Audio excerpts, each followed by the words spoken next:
Hi உறவுகளே, எல்லாருக்கும் வணக்கம். ஒற்றுமையே பலம்னு பெரியவங்க சும்மாவா சொல்லியிருக்காங்க. ஒரு கல்லை எடுத்து நாயை அடித்து பாருங்கள், அந்த நாய் நம்மளுக்கு பயந்துட்டு ஓடும். ஆனால் அதே கல்லால் ஒரு தேன் கூட அடித்து பாருங்கள், அந்த தேன் கூட்டுக்கு பயந்துட்டு நம்ம ஓடிடுவோம். பலம் வாய்ந்த நாயை விடையே நம்ம தேனை பார்த்து ஓடுறோம் தெரியுமா? ஏன்னா அந்த கூட்டமாக தேனீக்கள் நம்மளை துரத்துறதால தான். இதனால தான் ஒற்றுமையே பலம்னு சொல்லிட்டு இருக்காங்க. எந்த உயிரினமாக இருந்தாலும் நம்ம எல்லாருமே ஒற்றுமையாக இருந்தால் தான் நம்ம எல்லாமே சாதிக்க முடியும். இப்போல்லாம் வந்துட்டு அந்த காலம் மாதிரி இல்லை. இந்த காலத்தில் வந்துட்டு யார் ஒற்றுமையாக இருக்காங்க? அட்லீஸ்ட் நம்ம பெரியவங்க கூட ஒற்றுமையாக இல்லைனாலும் நம்ம ஹஸ்பண்ட் ஒய்ஃபு குழந்தைங்க கூடயாவது ஒற்றுமையாக இருக்குமா? அதுவும் டிவோர்ஸ் அண்டர்ஸ்டாண்ட் இல்லாமல் நீ சம்பாதிக்கிறது நான் சம்பாதிக்கிறது, உன்னுடைய பொருள் என்னுடைய பொருள் அப்படின்னு தானே வந்துட்டு எல்லாமே இப்போது தனித்தனியாக பேசிகிட்ருக்கோம்.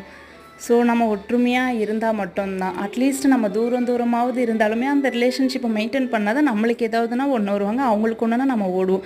இதுதான் ஒற்றுமை. தேங்க்யூ.